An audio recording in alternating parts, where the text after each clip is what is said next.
صل على سيدنا محمد يا رب صل. بسم اللہ الرحمن الرحیم نحمدہ ونصلی علی رسولہ الکریم. سورہ آل عمران کا رکوع نمبر 6 اور تیسرے پارے کا رکوع نمبر 13 یہ چل رہا تھا، اور اس کی پہلی آیت کی اس کا لفظی ترجمہ بھی ہو چکا تھا، مختصر گرامر بھی ہو چکی تھی، اور اس کی تفسیر چل رہی تھی. اس کی جو پہلی آیت ہے اس رکوع کی، اس آیت کے آدھی آیت کی تفسیر ہو چکی تھی، آدھی کی تفسیر سے آج میں انشاءاللہ یہ لیکچر شروع کرتا ہوں. اعوذ باللہ من الشیطان الرجیم. بسم اللہ الرحمن الرحیم. اذ قال اللہ یا عیسیٰ، جب کہا اللہ نے اے عیسیٰ، انی متوفیک، میں تجھے وصول کر لوں گا، ورافعک الی، اور اپنی طرف اٹھا لوں گا، ومطہرک من الذین کفروا، اور میں تجھے پاک کر دوں گا ان لوگوں سے جو کافر ہیں، یعنی ان کے طعنوں سے پاک کر دوں گا، تیری برات کو میں دنیا کے سامنے ظاہر کر دوں گا. وجاعل الذین اتبعوک، اور بنا ڈالوں گا ان لوگوں کو جو تیری اتباع کرتے ہیں، فوق الذین کفروا، ان لوگوں کے اوپر بنا دوں گا، ان لوگوں سے سپیریئر بنا دوں گا جو تیرا انکار کرتے ہیں، الی یوم القیامہ، قیامت تک کے لیے. ثم الی مرجعکم فاحکم بینکم فیما کنتم تختلفون، پھر میری ہی طرف تم سب کا لوٹنا ہے، اور میں تمہارے درمیان حقیقی فیصلہ قیامت کے دن کر دوں گا جس میں تم اختلاف کر رہے تھے. اس آیت میں اللہ نے حضرت عیسیٰ علیہ السلام کو آسمانوں کی طرف اٹھانے کی خوشخبری بھی سنائی، اور ایک اور خوشخبری سنائی کہ جو آپ کو فالو کرنے والے لوگ ہیں قیامت تک کے لیے وہ اونچے رہیں گے، اور جو آپ کے منکر ہیں وہ نیچے رہیں گے. علماء نے اس آیت کی جو تفسیر بیان کی ہے کہ یہاں حضرت عیسیٰ کی جو اتباع کرنے والے لوگ جن کو یہ خوشخبری دی گئی ہے کہ وہ قیامت تک غالب رہیں گے، تو یہاں اتباع سے مراد ایک خاص نوعیت کی اتباع ہے. یہاں اتباع سے مراد ہے کہ وہ لوگ جو انکار نہیں کرتے، جیسے یہودی جو ہے نا، یہ حضرت عیسیٰ علیہ السلام کا انہوں نے انکار کیا تھا، آپ کو معاذ اللہ ولد الزنا قرار دیا اور آپ کو جھوٹا نبی قرار دیا. اس کے مقابلے میں عیسائی اور مسلمان یہ وہ لوگ ہیں جو حضرت عیسیٰ کے فالوورز کہلاتے ہیں. وہ الگ بات ہے کہ آج زبان کی حد تک فالوئنگ کا دعویٰ ہے، حقیقی معنوں میں فالو نہیں کر رہے، لیکن زبان سے کسی کو تسلیم کر لینا یہ بھی ایک بہت ایک نوعیت کی اتباع ہی ہے. جیسے مسلمان جو محمد صلی اللہ علیہ وسلم کے احکام کو فالو نہیں کر رہے، لیکن ان کو کہا یہی جائے گا کہ محمد صلی اللہ علیہ وسلم کے فالوورز میں سے ہیں، کیونکہ زبانی دعویٰ بہرحال یہ ہے کہ ہم آپ کو مانتے ہیں اور آپ کی اتباع کو واجب الاتباع سمجھتے ہیں، آپ کی اتباع کو ہم واجب سمجھتے ہیں. تو یہاں بھی اتباع سے مراد یہ ہے کہ وہ متبعین جو کسی نہ کسی درجے میں اتباع کرتے ہیں، اور کم از کم آخری درجہ اتباع کا یہ ہے کہ انکار نہ کیا جائے. تو اور یہ قرآن کی بشارت آج بھی ہے کہ حضرت عیسیٰ علیہ السلام کے حضرت عیسیٰ کے دنیا میں آنے کے بعد، ان کے آسمانوں پہ اٹھائے جانے کے بعد، اللہ نے عیسائیوں کو دنیا میں حکومتیں عطا کی، اور یہودیوں کا بہت بڑے پیمانے پر ستیہ ناس ہوا ہے، ان سے جنگیں ہوئی ہیں، یہودیوں کو شکستیں ہوئی ہیں، اور اللہ نے عیسیٰ علیہ السلام کے جو فالوورز تھے ان کو دنیا میں غلبہ عطا فرمایا. چنانچہ عیسائیوں کی جب سے یہودیوں کی حکومت کا خاتمہ ہوا ہے اب تک کوئی بڑی حکومت ان کی وجود میں نہیں آئی. حالانکہ یہ وہ قوم تھی کہ داؤد علیہ السلام اور سلیمان علیہ السلام کے دور میں دنیا کے آباد علاقوں پر ان کا غلبہ تھا، اور اللہ فرماتے ہیں قرآن میں کہ ہم نے ان کو علم اور طاقت میں پوری دنیا پر فضیلت دی تھی، تو تمام جہان والوں پر فضیلت دی تھی. لیکن اس وقت سے انہوں نے جو شکستیں کھائی ہیں اس کے بعد ان کا ایسا ستیہ ناس ہوا ہے کہ آج تک یہودیوں کے پاس کوئی بڑی اسٹیٹ اور بڑی ریاست نہیں آئی ہے. ہمیشہ اسٹیٹ اور ریاست اور خلافتیں یا تو عیسائیوں کی چلی ہیں یا مسلمانوں کی چلی ہیں. اور آج بھی آپ دیکھ لیں کہ پوری دنیا پہ یا تو عیسائیوں کا غلبہ ہے یا مسلمانوں کا. آبادی کے لحاظ سے بہت سارے کنٹریز ہیں جو مسلم کنٹریز ہیں، 100% نہ بھی ہوں لیکن بہرحال اسلام کی طرف ان کی نسبت ہے. 20 ممالک اس وقت ایسے ہیں جن کا یہ دعویٰ ہے کہ ہم مسلم کنٹریز ہیں، کم سے کم 20 ممالک، اور ان میں تو خاص زبان عربی بولی جاتی ہے. 20 کنٹریز میں عربی زبان بولی جا رہی ہے، تو اسلام کی طرف منسوب کرنے والے تو پھر 20 سے بھی زیادہ ہیں. اور عیسائیت کا غلبہ ہے امریکہ کی صورت میں، لندن میں آپ دیکھ لیں، یورپ میں بیشتر کنٹریز عیسائی ہیں.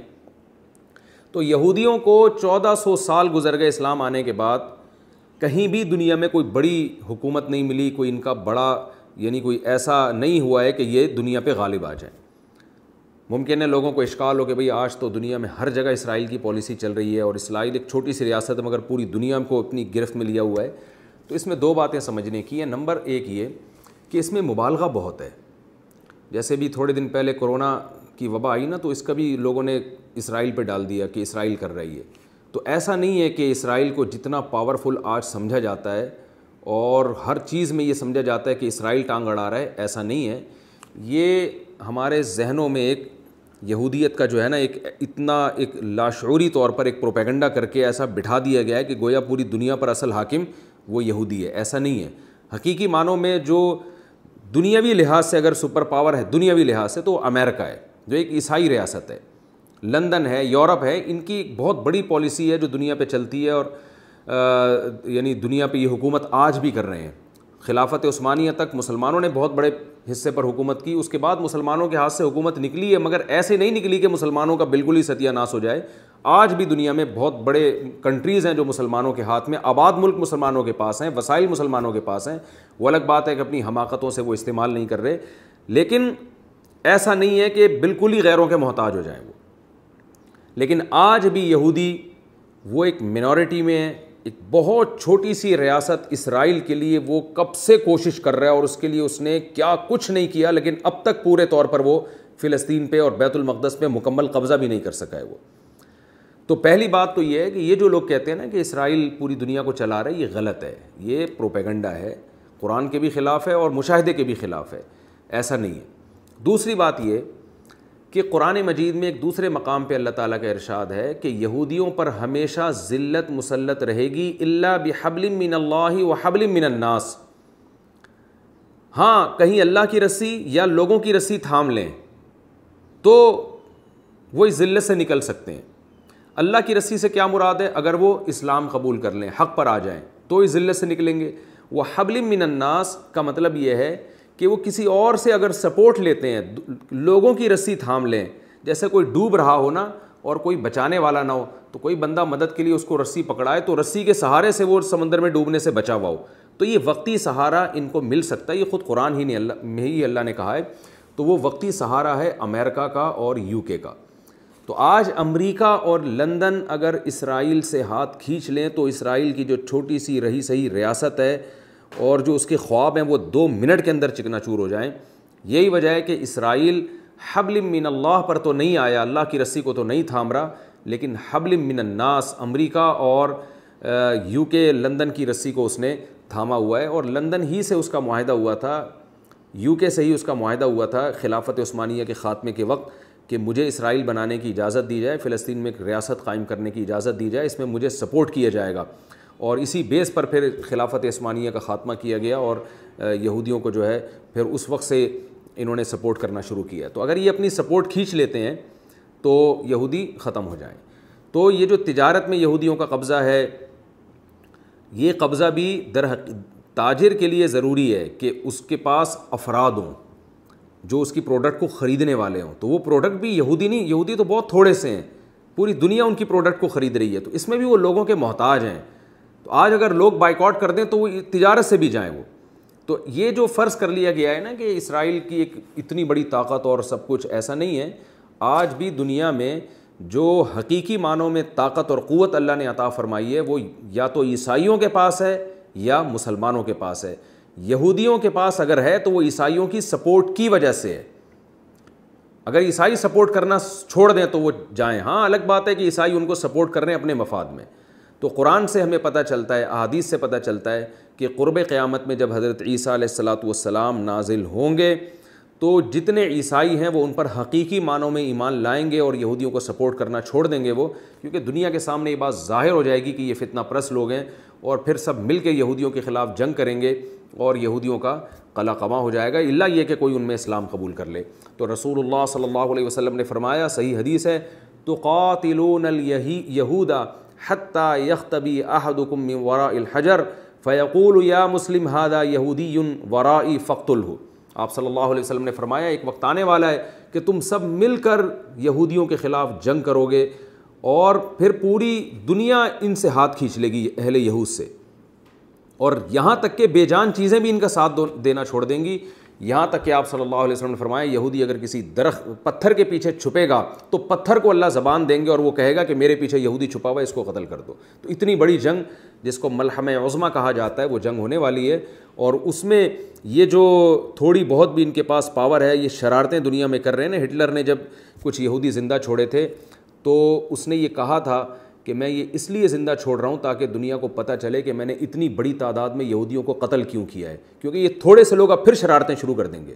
تو شرارتیں ان کی بہت ہیں، اس میں دو رائے نہیں ہو سکتی، انہی شرارتوں کی بیس پہ لوگ ان کو پاورفل کہتے ہیں، لیکن قرآن کہہ رہا ہے پاور نہیں ہے، شرارتوں کی بیس پر۔ جیسے محلے میں ایک خاتون کے پاس پاور بالکل بھی نہیں ہوتی، مگر وہ پورے محلے کو، پورے خاندان کو لڑوا دیتی ہے آپس میں، اور آپس میں جو ہے نا ان کی خون خرابہ کروا دیتی ہے، تو وہ شرارتوں کی بیس پر فساد مچاتی ہے دنیا میں۔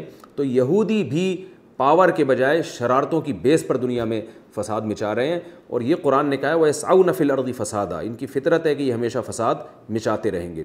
تو جو پیش گوئیاں قرآن نے یہود کے بارے میں کی ہیں وہ تمام پیش گوئیاں پوری ہو رہی ہیں۔ ایک پیش گوئی اللہ نے یہ کی تھی کہ یہ ہمیشہ جنگ جو ہے وہ بھڑکاتے رہیں گے دنیا میں، ہمیشہ فساد مچاتے رہیں گے دنیا میں، اور ضربت علیہم الذلۃ والمسکنہ، ان پر ذلت ہمیشہ کے لیے مار دی گئی ہے۔ دنیا میں یہودی کا نام اچھے لفظوں میں نہیں لیا جائے گا۔ عجیب بات ہے کہ آج بھی یہودی ملٹی نیشنل کمپنیوں میں بہت اونچے عہدے پر ہوتے ہیں، پوری کمپنیوں کے مالک ہوتے ہیں، مگر اپنی شناخت چھپا رہے ہوتے ہیں، شاید اسی وجہ سے کہ شناخت اگر ظاہر ہو جائے تو لوگ اس کو ملامت کرنا شروع کر دیں۔ تو ایران میں بہت سارے یہودی ہیں، وہاں اپنی شناخت چھپا کے رہتے ہیں، وہ اپنے آپ کو کلیمی کہتے ہیں۔ تو اللہ نے فرمایا کہ ہم نے ان پر ذلت کو مسلط کر دیا ہے، اور الا بحبل من اللہ وحبل من الناس، ہاں لوگوں کے رسیاں لے کے یہ کچھ سہارا ان کو ملتا رہے گا۔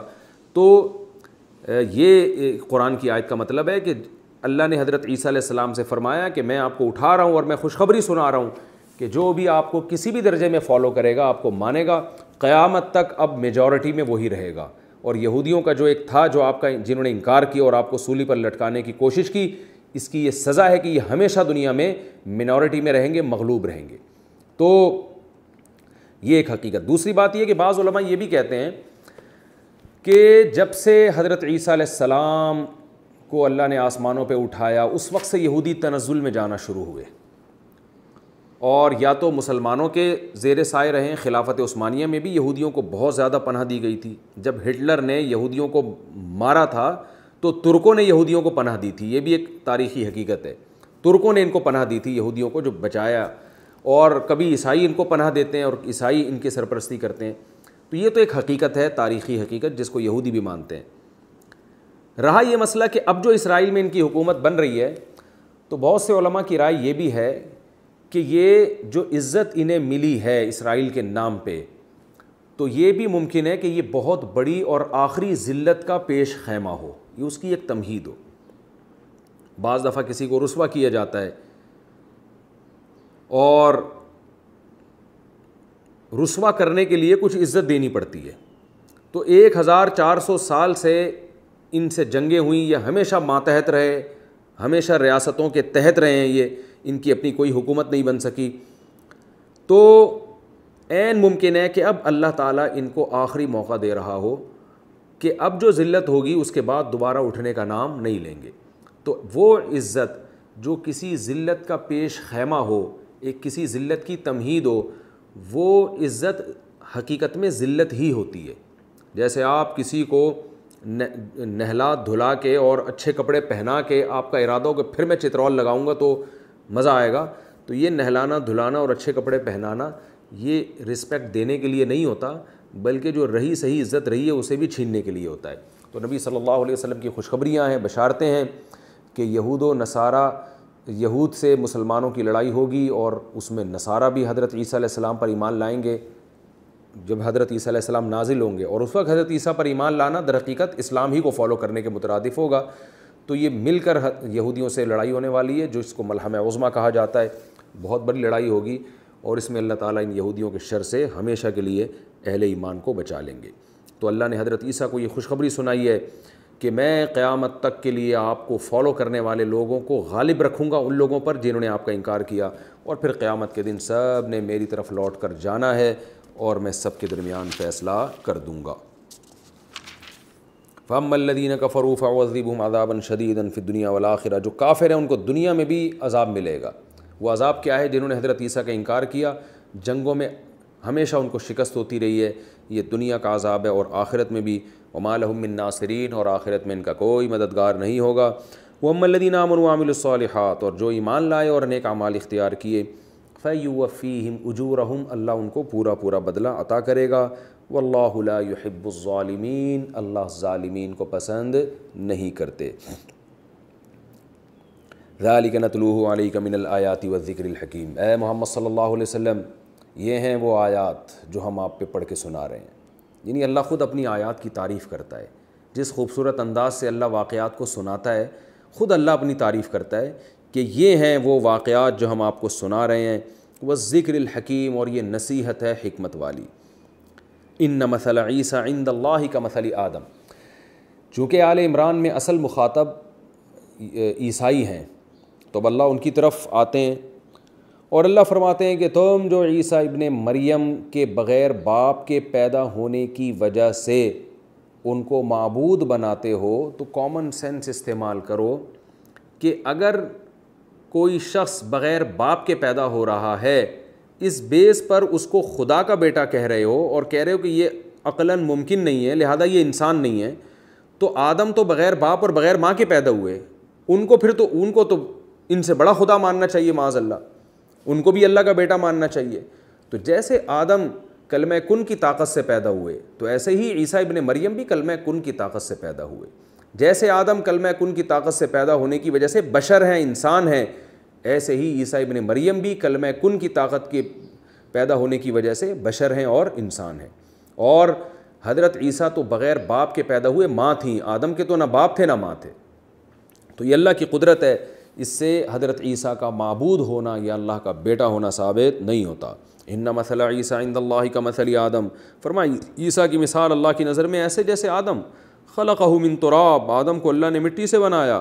ثم قال له کن فیکون، پھر کہا ہو جا، وہ ہو گئے، وہ بن گئے. تو ایسے ہی مریم کے رحم میں اللہ نے جبریل کے ذریعے پھونک ماری اور کہا کن، ہو جا، وہ ہو گئے. الحق من ربک، اتنی مضبوط دلیل دینے کے بعد اللہ فرماتے ہیں اے نبی، حق تیرے رب کی طرف سے، جو تیرا رب بیان کر رہا ہے نا وہ حق ہے. فلا تکن من الممترین، آپ شک کرنے والوں میں سے نہ ہو جائیں. نبی صلی اللہ علیہ وسلم ظاہر ہے شک نہیں کر سکتے تھے، تو نبی کے واسطے سے قیامت تک آنے والے انسانوں کو بتایا جا رہا ہے کہ ان معاملات میں کسی کو بھی تردد اور شک کی اجازت نہیں ہے. اب قرآن کہتا ہے کہ اتنی زبردست دلیل سننے کے بعد بھی اگر یہ لوگ بات نہیں سمجھتے اور حجت بازی کرتے ہیں تو آپ ان سے مباہلہ کریں. اہل نجران کے جو وفد آئے ہوئے تھے تو آپ صلی اللہ علیہ وسلم نے ان سے 3 مطالبے رکھے تھے شروع میں کہ یا تو اسلام قبول کر لو یا جزیہ دو، اور یہ بھی نہیں کرتے تو ہم سے لڑو. تو انہوں نے اسلام کو سیکھنے کے لیے، مناظرہ کرنے کے لیے آئے، تو ان سے یہ سارے مکالمے چل رہے تھے. تو اللہ نے فرمایا فمن حاجک فیہ، اس کے بعد بھی اگر یہ حجت بازی کرتے ہیں، من بعد ما جاءک من العلم، اس کے بعد کہ آپ کے پاس علم آ چکا ہے، فقل، تو آپ مباہلہ کریں اور ان سے کہیں ندعو ابناءنا و ابناءکم، ہم بھی اپنے بیٹوں کو بلائیں گے اور تم بھی اپنے بیٹوں کو بلاؤ. ونساءنا ونساءکم، ہم بھی اپنی عورتوں کو بلائیں گے اور تم بھی اپنی عورتوں کو بلاؤ. وانفسنا وانفسکم، اور ہم بھی اپنی جانوں کو بلائیں گے اور تم بھی اپنی جانوں کو بلاؤ. ثم نبتہل، پھر ہم مباہلہ کریں گے. فنجعل لعنت اللہ علی الکاذبین، اور ہم لعنت بھیجیں گے ان لوگوں پر جو جھوٹے ہیں. تو اس کا رزلٹ سامنے آ جائے گا. اس عمل کو مباہلہ کہا جاتا ہے. آپ صلی اللہ علیہ وسلم نے ان کو پیشکش کی کہ بھئی تم بھی اپنے رشتہ داروں کو لے کر آؤ، قریبی، جن میں مرد بھی ہوں عورتیں بھی، ہم بھی لے کر آئیں گے. تو کیا ہوگا کہ جو دین برحق ہوگا، جو سچے لوگ ہوں گے وہ بچ جائیں گے، جو غلط ہوں گے ان پر اللہ عذاب اسی وقت نازل کر دے گا اور فیصلہ ہو جائے گا. تو جب یہ اہل نجران کو یہ ان وفود نے بتایا تو یہ لوگ ڈر گئے اور یہ مباہلے سے انہوں نے انکار کر دیا، کیونکہ ان کے وفود نے جا کے بتایا کہ اگر یہ واقعی سچے نبی ہیں تو پھر ہماری خیر نہیں ہے، تو عافیت اسی میں ہے کہ آرام سے یہیں بیٹھ جاؤ. نبی صلی اللہ علیہ وسلم نے فرمایا اگر یہ مباہلے میں آ جاتے تو آسمان سے آگ آتی، ان کو کھا جاتی، ان کو ہلاک کر دیتی. تو صحیح مسلم میں یہ واقعہ ہے کہ آپ صلی اللہ علیہ وسلم نے ایسے موقع پہ حضرت علی رضی اللہ تعالیٰ عنہ کو حکم دیا. جب مباہلے کے لیے اللہ نے کہا نا کہ جاؤ، تو آپ صلی اللہ علیہ وسلم تیار ہو گئے. تو آپ نے اپنے دونوں نواسوں کو، حضرت حسن حسین کو لیا، حضرت علی رضی اللہ تعالیٰ عنہ کو لیا، حضرت عباس کو، اور اپنے جو حضرت فاطمہ رضی اللہ تعالیٰ عنہ کو. تو یہ چونکہ بہت قریب ترین آپ کے رشتے تھے. ابناء میں نواسے بھی یہاں داخل ہیں. یہاں ابناء سے مراد صلبی اولاد نہیں ہے، بلکہ جو آپ کی اولادیں ہیں. بیٹوں کو، یعنی بیٹیاں بھی اولاد میں کو بھی ابن کہہ دیا جاتا ہے. کہتے ہیں نا ہمارے بچے، تو اس میں بچیاں خود بخود داخل ہوتی ہیں. لوگ کہتے ہیں نا کہ ہم اپنے بچوں کے ساتھ آئیں گے، تو یہ مطلب نہیں کہ صرف میل بچوں کے ساتھ فیمیل نہیں، تو بیٹیاں بھی داخل ہیں. تو قرآن نے جب کہا ندعو ابناءنا، اے نبی آپ ان سے کہہ دیجئے کہ ہم اپنے بیٹوں کے ساتھ آئیں گے، تو یہاں حقیقی بیٹے نہیں بلکہ وہ جن کو عرف میں اولاد کہا جاتا ہے، اس میں داماد بھی داخل ہوتا ہے.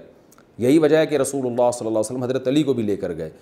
اور نساءنا و نساءکم، اور اپنی عورتوں کو، عورتوں میں بھی بیوی اور بیٹیاں بھی داخل ہوتی ہیں، اپنے خاندان کے لوگوں کو آپ لے کر آئیں. تو یہ آپ کے جو سب سے قریب ترین رشتے تھے، آپ صلی اللہ علیہ وسلم ان کو لے کر گئے. یہاں شیعہ حضرات نے بہت زیادہ غلو کیا ہے کہ یہی تھے اہل بیت، باقی کوئی بھی نہیں تھا. تو اس میں اس کا کہیں بھی انکار نہیں ہے کہ باقی لوگ اہل بیت نہیں تھے. قرآن مجید میں سب سے پہلے جو اہل بیت ہے اس کا اطلاق بیویوں پہ ہوا ہے.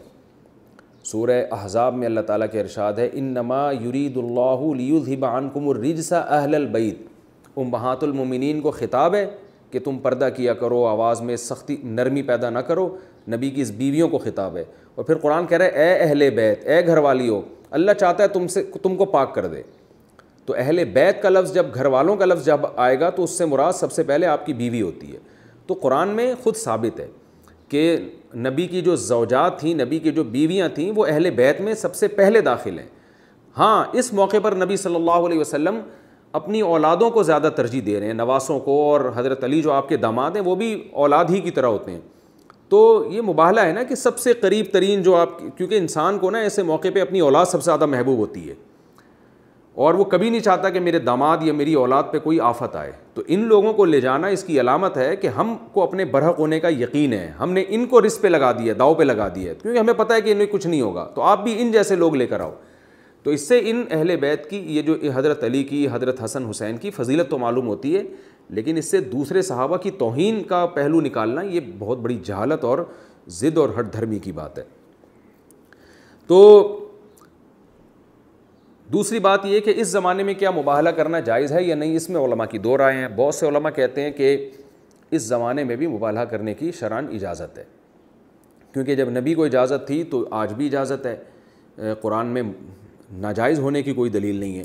تو آج بھی اگر اہل باطل سے کوئی مباہلہ کرتا ہے کہ بھئی آؤ ہم بھی بیٹھتے ہیں، جیسے کوئی علماء بہت سے قادیانیوں سے کر رہے ہوتے ہیں، اسی طرح اور جو باطل فرقے ہیں ان سے مباہلے ہو رہے ہوتے ہیں، غیر مسلموں سے بھی، تو یہ جائز ہے کہ بھئی جو حق پر ہوگا وہ بچ جائے گا، جو باطل پر ہوگا وہ تباہ ہو جائے گا. یہ بہت سے علماء کی رائے ہے. علامہ شامی جو مشہور فقیہ ہیں ان کی بھی یہی رائے ہے. لیکن بعض علماء اس طرف بھی گئے ہیں کہ مباہلہ رسول اللہ صلی اللہ علیہ وسلم کی خاصیت تھی. اللہ نے نبی کو حکم دیا تھا کہ آپ ایسا کریں، ان کو بلائیں اور مباہلہ کریں. ہمارے پاس کوئی دلیل نہیں ہے اس کی کہ ہمارے لیے بھی جائز ہے. یعنی ناجائز ہونے کی اگر دلیل نہیں ہے تو جائز ہونے کی دلیل بھی نہیں ہے. نبی کو تو اللہ نے حکم دیا تھا، تو جب اللہ نے حکم دیا تھا تو گویا اللہ نے وعدہ کیا کہ میں آپ کو بچاؤں گا اور ان کو ہلاک کر دوں گا. ہمارے ساتھ کوئی ایسا وعدہ اللہ نے نہیں کیا. تو جب اللہ نے ہم سے کوئی وعدہ ہی نہیں کیا ہے کہ تم ایسے مباہلے کا چیلنج دو گے تو میں تمہیں عذاب سے نہیں بچاؤں گا، تو ہم کیوں اللہ کی طرف ایک چیز کو منسوب کریں؟ اللہ نے ہمیں دلائل کا مکلف بنایا ہے، ہم دلائل سے بحث کریں گے.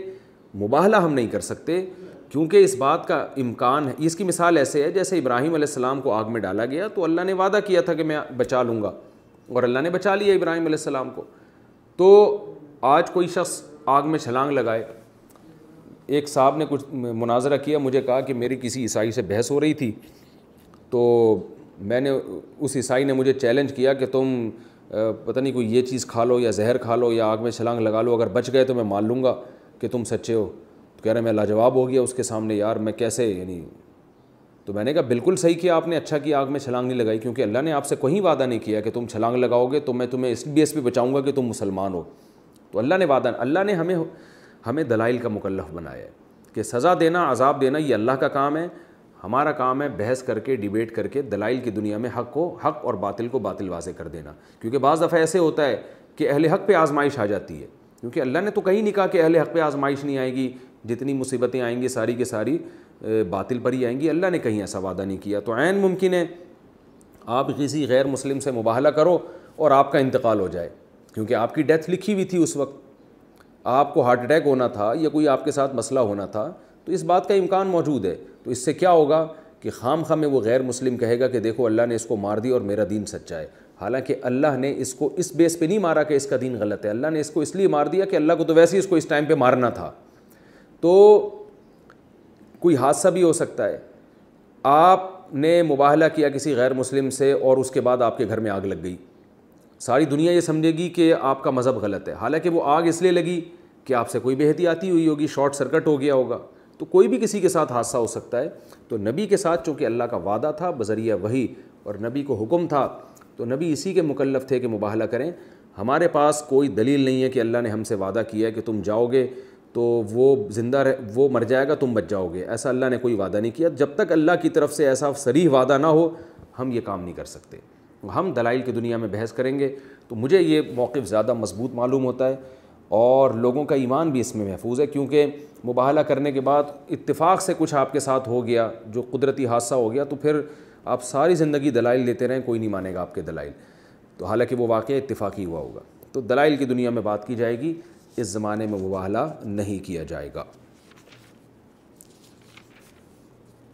ان ھذا لہو القصص الحق, اللہ فرماتے ہیں یہ برحق باتیں ہیں جو ہم آپ سے کر رہے ہیں. وما من الہ الا اللہ, اور اللہ کے سوا کوئی عبادت کے لائق نہیں ہے. آپ اہل کتاب کو بتا دیں کہ عیسیٰ ابن مریم اللہ کے بندے ہیں, اللہ کے بیٹے نہیں ہیں. وَإِنَّ اللَّهَ لَهُوَ الْعَزِيزُ الْحَكِيمُ, اور بے شک اللہ تعالیٰ ہی زبردست غالب اور حکمت والا ہے. عیسیٰ ابن مریم نہیں ہے. فَإِن تَوَلَّوْا, پھر بھی اگر اعراض کریں, فَإِنَّ اللَّهَ عَلِيمٌ بِالْمُفْسِدِينَ, اللہ فسادیوں کو جانتا ہے. اور یقیناً اہل نجران نے اعراض کیا, مباہلے کے لیے نہیں آئے. تو یہ اس کی علامت ہے کہ نہ تم دلائل کی دنیا میں جواب دے سکتے ہو اور نہ مباہلے کا چیلنج قبول کرتے ہو. تو یہ فساد مچانے والی بات ہے کہ حق کے راستے میں رکاوٹ کے علاوہ تمہاری کوئی نیت نہیں ہے. تو اس لیے نبی صلی اللہ علیہ وسلم کو تسلی دی گئی کہ اللہ فساد مچانے والوں کو خوب جانتا ہے. یہ رکوع ہمارا کمپلیٹ ہو گیا. اس میں سب سے پہلی بات تو حضرت عیسیٰ علیہ السلام کی حیات کا عقیدہ, جو علمی نکات ہیں ان میں سب سے پہلے حضرت عیسیٰ علیہ السلام کی حیات کا عقیدہ, وہ اہل سنت والجماعت کا اجماعی عقیدہ ہے. اور اس میں تسلی بھی ہے کہ اللہ تعالیٰ قرب قیامت میں حضرت عیسیٰ علیہ السلام کو نازل کریں گے. حدیث میں آتا ہے وہ دمشق میں نازل ہوں گے, اور جس مسجد میں نازل ہوں گے بہت سے علماء نے روایات کو سامنے رکھ کر اس کو بھی ڈیفائن کیا ہے. اور حدیث میں اس کی کیفیت یہ ہے جو بیان ہوئی ہے روایات میں کہ فرشتوں کے کندھوں پر ہاتھ رکھ کے آسمان سے نازل ہوں گے. اور یہ ہوگا کب؟ کہ جب حضرت مہدی علیہ السلام آ چکے ہوں گے. حدیث سے پتہ چلتا ہے کہ قرب قیامت میں جب مسلمان ہر طرف سے قسمہ پرسی کا شکار ہوں گے تو اللہ ان کی قیادت کے لیے ایک شخص کو پیدا کریں گے. وہ نازل نہیں ہوں گے, وہ پیدا ہوں گے, اور وہ دعویٰ بھی نہیں کریں گے مہدی ہونے کا, بلکہ لوگ ان کو تلاش کر کے ان کو کمانڈر بنائیں گے مجاہدین کا. تو ان کا لقب مہدی ہوگا. مہدی کا مطلب ہدایت یافتہ, تو ان کا لقب مہدی ہوگا. تو قرب قیامت میں جب مسلمان بہت زیادہ قسمہ پرسی کا شکار ہوں گے تو جو لڑنے والے مجاہدین ہیں وہ تلاش کریں گے کہ ہمارا کوئی امیر ہو. تو طواف کرنے کے دوران بہت سے اس امت کے بزرگان دین حضرت مہدی کو پہچان لیں گے. وہ جب طواف کر رہے ہوں گے تو ان کو پکڑ کے زبردستی اپنا امیر بنا دیا جائے گا. پھر ان کی قیادت میں لڑائی ہوگی, اور دمشق میں, شام میں حضرت مہدی جب نماز کے لیے آگے ہوں گے تو وہاں مینار پہ اللہ تعالیٰ حضرت عیسیٰ علیہ السلام کو نازل کریں گے. 2 فرشتوں کے کندھوں پر حضرت عیسیٰ علیہ السلام ہاتھ رکھ کے نازل ہوں گے, اور مینار پر اتریں گے. وہاں سے پھر سیڑھیاں لائی جائیں گی ان کو نیچے اتارنے کے لیے. یہ اس کی علامت ہوگی کہ دنیا دارالاسباب ہے. آسمان سے اب آپ زمین پر آ رہے ہیں تو یہاں فرشتے نہیں بلکہ آپ سیڑھیوں سے اتر کے زمین پہ آئیں گے. بعض روایات میں آتا ہے حضرت عیسیٰ علیہ السلام کے بڑے بال ہوں گے, ان سے پانی ٹپک رہا ہوگا, کیونکہ جب حضرت عیسیٰ علیہ السلام کو آسمانوں پہ اٹھایا گیا تھا تو آپ غسل کر کے گئے تھے اس وقت, تو وہی پانی ٹپک رہا ہوگا، تو شاید اللہ نے حضرت عیسیٰ کے حق میں وقت کو روک لیا ہے، تو اسی طرح پانی ٹپک رہا ہوگا، اور حضرت عیسیٰ ابن مریم جب زمین پہ اتریں گے تو حضرت مہدی ان سے کہیں گے کہ آپ نماز پڑھائیں۔ حضرت عیسیٰ علیہ السلام فرمائیں گے کہ نہیں، اس معاملے میں اللہ نے آپ ہی کو منتخب کیا ہے، یعنی میں اس امت کی امامت کے لیے نہیں آیا، اس امت کی امامت اس امت ہی کے لوگ کریں گے۔ میں تو یہودیوں کو جو انہوں نے میرے ساتھ بدسلوکی کی، اور جو محمد صلی اللہ علیہ وسلم دین لے کر آئے تھے، تو یہودیوں کو ان کی بدسلوکی کا مزہ چکھانے کے لیے، ان سے انتقام لینے کے لیے، اور اس کی راہ میں جو سب سے بڑے رکاوٹ ہیں اسلام کی راہ میں وہ اہل یہود ہیں، ان سے قتال کرنے کے لیے آیا ہوں۔ تو حضرت عیسیٰ علیہ السلام پیچھے صف میں کھڑے ہو کر نماز پڑھیں گے، پھر ان کی قیادت میں لڑائی ہوگی، جہاد ہوگا۔ آپ صلی اللہ علیہ وسلم نے فرمایا بہت سارے فتنے کھڑے ہوں گے۔ حضرت عیسیٰ علیہ السلام نیزے کے ذریعے دجال کو، پھر دجال بھی ظاہر ہو چکا ہوگا، اس نے دنیا میں بڑا فساد مچایا ہوا ہوگا، تو حضرت عیسیٰ علیہ السلام دجال سے بھی لڑیں گے، اور مقام لد کے، یعنی لد کے مقام، باب لد ایک مقام ہے فلسطین میں، وہاں پر حضرت عیسیٰ علیہ السلام دجال کو قتل کریں گے۔ نیزے کا ذکر ہے حدیث میں کہ نیزے کے ذریعے اس کو ماریں گے، تو اب اس میں علماء کی دو رائے ہیں کہ وہ زمانے میں کیا نیزے استعمال ہو رہے ہوں گے، یعنی آج تو بندوقوں کا دور ہے، تو بعض علماء کہتے ہیں ہو سکتا ہے بھائی دنیا میں ایسی تباہی آئے کہ دنیا دوبارہ اسی کھنڈرات کی طرف چلی جائے، کوئی ایٹمی لڑائی ہو جائے اور دوبارہ سے گھوڑوں اور نیزوں کی جنگ شروع ہو جائے، اور یہ بھی ممکن ہے کہ نبی صلی اللہ علیہ وسلم نے صحابہ کو ان کی زبان میں سمجھایا ہے، کیونکہ ان کو کیا کلاشن کوف کا اور میزائلوں کا پتہ، تو وہ تو ظاہر ہے تلوار اور نیزے ہی کی زبان سمجھتے ہیں نا، تو آپ صلی اللہ علیہ وسلم نے اس زمان کے محاورے استعمال کر کے سمجھایا کہ نیزے سے مراد نیزہ نہیں بلکہ وہ نیزہ جو اس دور میں نیزہ سمجھا جاتا ہے، تو آج کا نیزہ تو کلاشن کوف ہے، آج کا نیزہ تو بندوق ہے، تو عین ممکن حضرت عیسیٰ علیہ السلام اسلحے کی زور سے ان کو قتل کریں، اور یہ بھی ممکن ہے کہ عین نیزہ ہی استعمال کریں۔ تو ہمیں عام کھانے سے مطلب ہے، پیڑ گننے سے نہیں، مطلب یہ ہے کہ حضرت عیسیٰ علیہ السلام دجال کو قتل کریں گے۔ دجال وہ شخصیت ہے جس کو یہودی اپنا نجات دہندہ سمجھتے ہیں، وہ یہودیوں کی مدد کے لیے آئے گا۔ نبی صلی اللہ علیہ وسلم نے فرمایا کہ ہر چیز بتائے گی کہ میرے پیچھے یہودی ہے سوائے غرقت کے، غرقت یہودیوں کا ایک مقدس درخت ہے، تو آپ صلی اللہ علیہ وسلم نے فرمایا کہ غرقت یہودیوں کو پناہ دے گا۔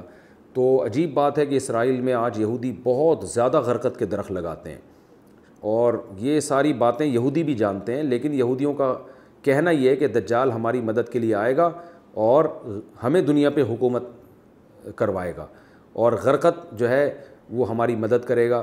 تو غرقت درخت اسرائیل میں بہت کثرت سے لگائے جا رہے ہیں، اور ہمارا اور عیسائیوں کا یہ عقیدہ ہے کہ حضرت عیسیٰ یہودیوں سے جہاد کریں گے۔